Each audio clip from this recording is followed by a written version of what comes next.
शांति। 2 अक्टूबर 2024 आज के मुरली के महावाक्य हैं। मीठे मीठे प्यारे प्यारे श्री बाबा ने कहा, मीठे बच्चे याद में रहकर हर कर्म करो तो अनेकों को तुम्हारा साक्षात्कार होता रहेगा। प्रश्न, संगम युग पर किस विधि से अपने हृदय को शुद्ध पवित्र बना सकते हो? उत्तर, याद में रहकर भोजन बनाओ और याद में खाओ तो हृदय शुद्ध हो जाएगा। संगम युग पर तुम ब्राह्मणों द्वारा बना हुआ पवित्र ब्रह्मा भोजन देवताओं को भी बहुत पसंद है।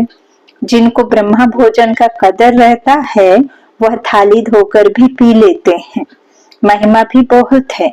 याद में बनाया हुआ भोजन खाने से ताकत मिलती है, हृदय शुद्ध हो जाता है। ओम शांति।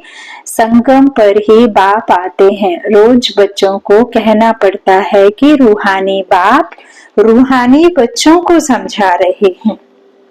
ऐसा क्यों कहते हैं कि बच्चे अपने को आत्मा समझो?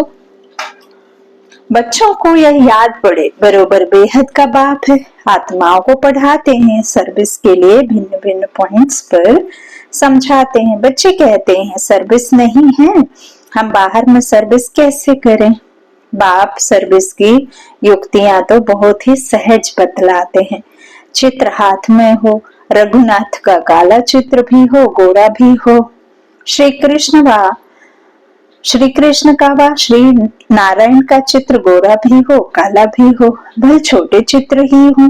श्री कृष्ण का इतना छोटा चित्र भी बनाते हैं। तुम मंदिर के पुजारी से पूछ सकते हो, इनको काला क्यों बनाया है जबकि असल गोरा था? वास्तव में तो शरीर काला नहीं होता है ना। तुम्हारे पास बहुत अच्छे गोरे गोरे भी रहते हैं, परंतु इनको काला क्यों बनाया है? यह तो तुम बच्चों को समझाया गया है। आत्मा कैसे भिन्न भिन्न नाम रूप धारण करते नीचे उतरती है। जब से कामचिता पर चढ़ती है तब से काला बनती है। जगतनाथ व श्रीनाथ द्वारे में ढेर यात्री होते हैं। तुमको निमंत्रण भी मिलते हैं। बोलो, हम श्रीनाथ के 84 जन्मों की जीवन कहानी सुनाते हैं। भाइयों और बहनों, आकर सुनो। ऐसा भाषण और कोई तो कर ना सके। तुम समझा सकते हो यह काला क्यों बने हैं। हर एक को पावन से पतित जरूर बनना है। देवताएं जब वाम मार्ग में गए हैं तब उन्हें काला बनाया है। कामचिता पर बैठने से आयरन एज बन जाते हैं। बाबा कहते हैं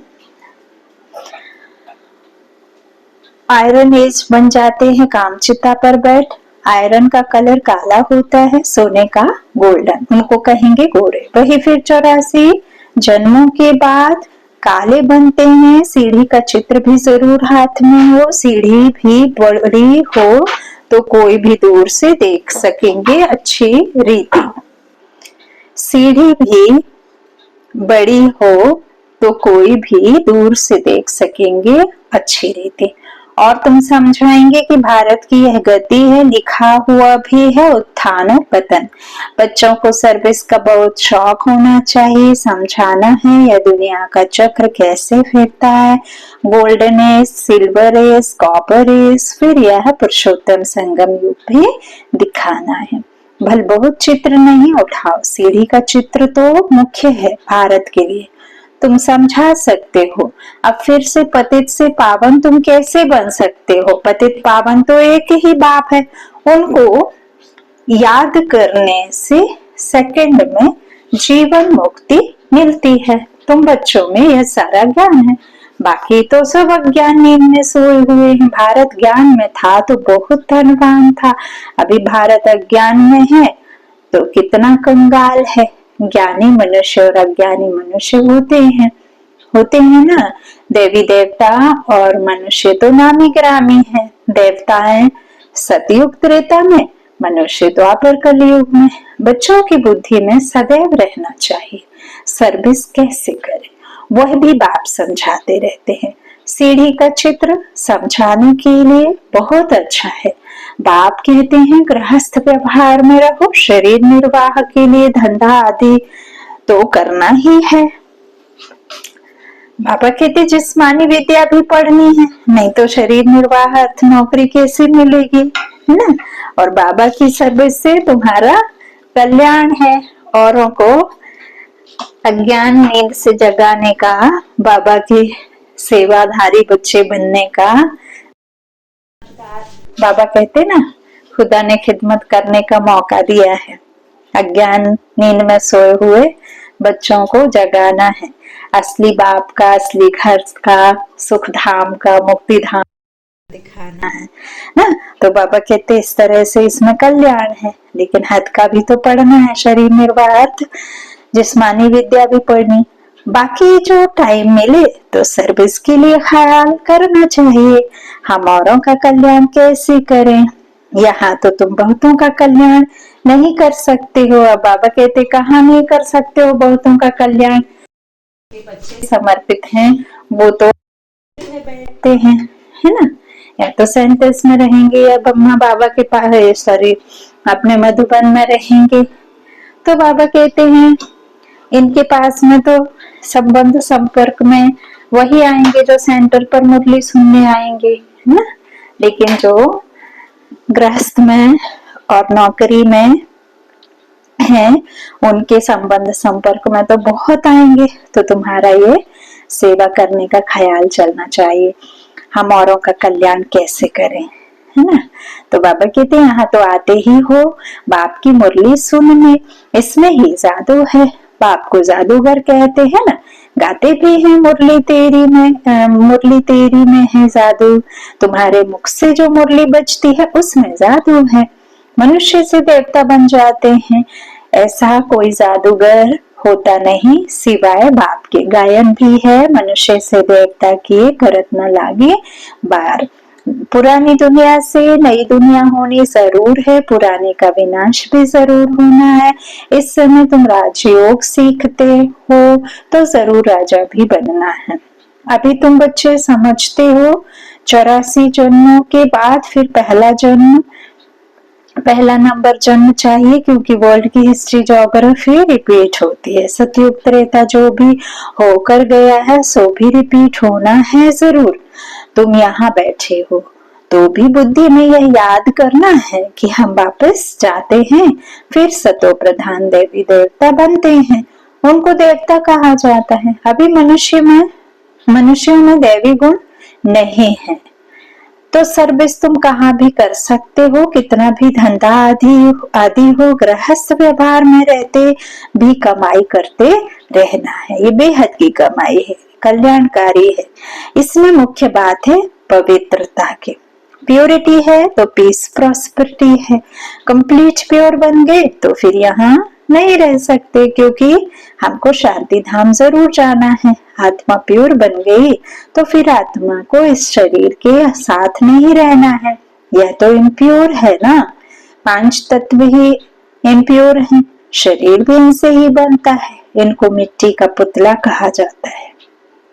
5 तत्व का शरीर एक खत्म होता है दूसरा बनता है। आत्मा तो है ही, आत्मा कोई बनने की चीज नहीं। शरीर पहले कितना छोटा फिर कितना बड़ा होता है, कितने ऑर्गन्स मिलते हैं जिससे आत्मा सारा पार्ट बजाती है। यह दुनिया ही वंडरफुल है। सबसे वंडरफुल है बाप जो आत्माओं का परिचय देते हैं। हम आत्मा कितनी छोटी है, आत्मा प्रवेश करती है। हर एक चीज वंडरफुल है। जानवरों के शरीर आदि कैसे बनते हैं, वंडर है ना। आत्मा तो सब में वही होती है ना, और वही छोटी है। आत्मा तो सब में वही छोटी है। हाथी कितना बड़ा है, उनमें इतनी छोटी आत्मा जाकर बैठती है। बाप तो मनुष्य जन्म की बात समझाते हैं। मनुष्य कितने जन्म लेते हैं, 84 लाख जन्म तो है नहीं। समझाया है जितने धर्म है उतनी वैरायटी बनती है। हर एक आत्मा कितने फीचर्स का शरीर लेती है, वंडर है ना। फिर जब चक्र रिपीट होता है हर जन्म में फीचर्स, नाम, रूप आदि बदल जाते हैं। ऐसे नहीं कहेंगे कृष्ण काला कृष्ण गोरा, नहीं। उनकी आत्मा पहले गोरी थी, फिर 84 जन्म लेते लेते काली बनती है। तुम्हारी भी आत्मा भिन्न भिन्न फीचर्स, भिन्न भिन्न शरीर लेकर पार्ट बजाती है। यह भी ड्रामा है। तुम बच्चों को कभी भी कोई फिक्रात नहीं होनी चाहिए, सब एक्टर्स हैं। एक शरीर छोड़ दूसरा लेकर फिर पार्ट बजाना ही है। हर जन्म में संबंध आदि बदल जाता है, तो बाप समझाते हैं यह बना बनाया ड्रामा है। आत्मा ही 84 जन्म लेते लेते तमो प्रधान बनी है, और फिर आत्मा को सतो प्रधान बनना है। पावन तो जरूर बनना है। पावन सृष्टि थी, अब पतित है, फिर पावन होने है। सतो प्रधान तमो प्रधान अक्षर तो है ना। सतो प्रधान सृष्टि, फिर सतो रजो तमो सृष्टि। अभी जो तमो प्रधान बने हैं वही फिर सतो प्रधान कैसे बने, पतित से पावन कैसे बने। बरसात के पानी से तो पावन नहीं बनेंगे, बरसात से तो मनुष्यों का मौत भी हो जाता है, फ्लड्स हो जाती हैं तो कितने डूब जाते हैं। अभी देखो सीन तो देख ही रहे हैं हम सभी, है ना, साक्षात देख रहे हैं स्थूल नेत्रों से। तो अभी बाप समझाते रहते हैं यह सब खंड नहीं रहेंगे। नेचुरल कैलमिटीज भी बदल देंगी। कितने ढेर मनुष्य जानवर आदि बह जाते हैं, देख ही रहे हैं।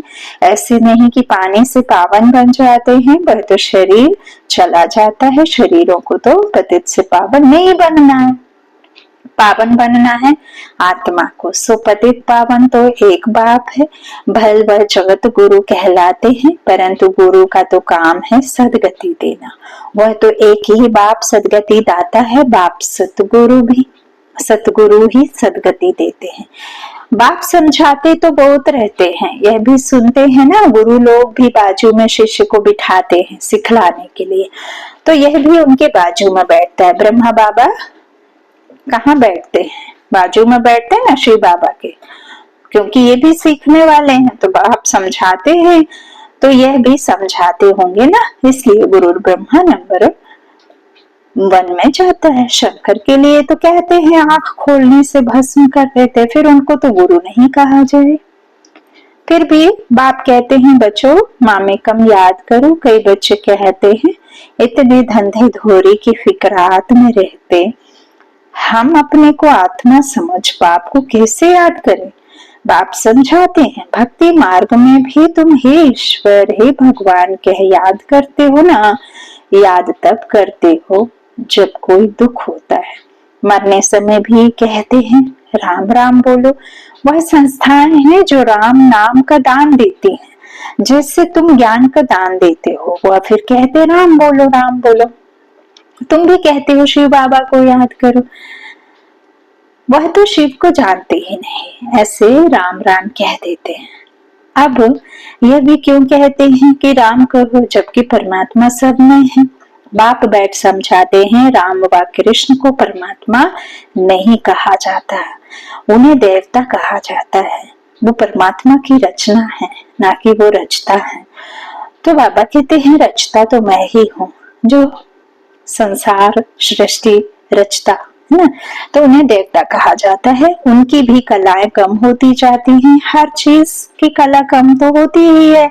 कपड़ा भी पहले नया फिर पुराना होता है, फिर फट ही जाता है ना। तो बाप इतनी बातें समझाते हैं, फिर भी कहते हैं मेरे मीठे मीठे रूहानी बच्चों, अपने को आत्मा समझो, सिमर सिमर सुख पायो। यहाँ तो दुख धाम है बाप को और वर्षे को याद करो। याद करते करते अथाह सुख पाएंगे। कल क्लेश बीमारी आदि जो भी हैं सब छूट जाएंगे। तुम 21 जन्मों के लिए निरोगी बन जाते हो। कल क्लेश मिटे, सब तन के जीवन मुक्ति पद पाओ। गाते हैं परंतु एक्ट में नहीं आते हैं। तुमको बाप प्रैक्टिकल में समझाते हैं। बाप को सिमरो तो तुम्हारी सब मनोकामनाएं पूरी हो जाएंगी, सुखी हो जाएंगे। मुचरा खाकर मानी टुकर खाना, मजा खाकर सजा खाकर रोटी का टुकड़ा खाना अच्छा नहीं है। सबको ताजी रोटी पसंद आती है। आजकल तो तेल ही चलता है, वहां तो घी की नदियां बहती हैं। तो बच्चों को बाप का सिमरन करना है। बाबा ऐसे भी नहीं कहते यहाँ बैठकर बाप को याद करो, नहीं, चलते फिरते घूमते शिव बाबा को याद करना है। नौकरी आदि भी करनी है, बाप की याद बुद्धि में रहती है। लौकिक बाप के बच्चे नौकरी आदि करते हैं तो याद रहता ही है ना, कोई भी पूछेगा तो झट बताएंगे हम किसके बच्चे हैं। बुद्धि में बाप की प्रॉपर्टी भी याद रहती है। तुम भी बाप के बच्चे बने हो तो प्रॉपर्टी भी याद है, बाप को भी याद करना है। और कोई से संबंध नहीं, आत्मा में ही सारा पाठ निधा हुआ है जो इमर्ज होता है। इस ब्राह्मण कुल में तुम्हारा जो कल्प कल्प पाठ चला है वही इमर्ज होता रहता है। बाप समझाते हैं, खाना बनाओ, मिठाई बनाओ, शिव बाबा को याद करते रहो। शिव बाबा को याद कर बनाएंगे तो मिठाई खाने वाले का भी कल्याण होगा। कहाँ साक्षात्कार भी हो सकता है, ब्रह्मा का भी साक्षात्कार हो सकता है। शुद्ध अन्न पड़ता है तो ब्रह्मा का, श्री कृष्ण का, शिव का साक्षात्कार कर सकते हैं। ब्रह्मा है यहाँ, ब्रह्मा कुमार, कुमारियों का नाम तो होता है ना। बहुतों को साक्षात्कार होते रहेंगे क्योंकि बाप को याद करते हो ना। बाप युक्तियां तो बहुत ही बताते हैं, वह मुख से राम राम बोलते हैं, तुमको मुख से कुछ बोलना नहीं है।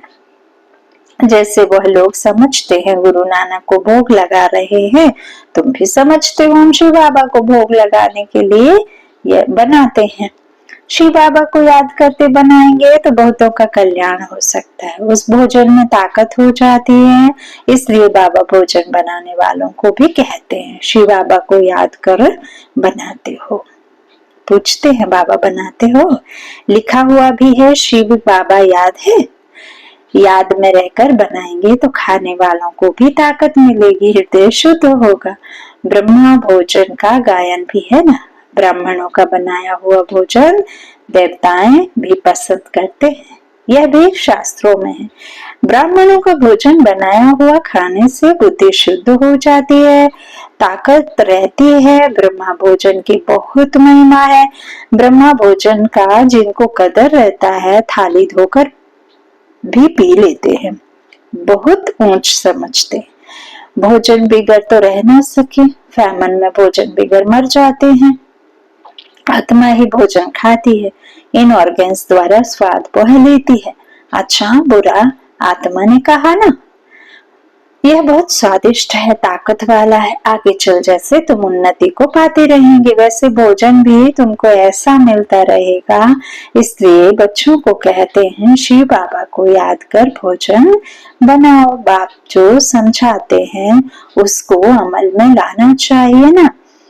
तुम हो पीहर घर वाले, जाते हो ससुर घर, सूक्ष्म वतन में भी आपस में मिलते हैं, भोग ले जाते हैं, देवताओं को भोग लगाते हैं ना। देवताएं आते हैं, तुम ब्राह्मण वहां जाते हो, वहां महफिल लगती है। अच्छा मीठे मीठे सिक्के लादे बच्चों प्रति माता पिता बाप दादा का याद प्यार और गुड मॉर्निंग।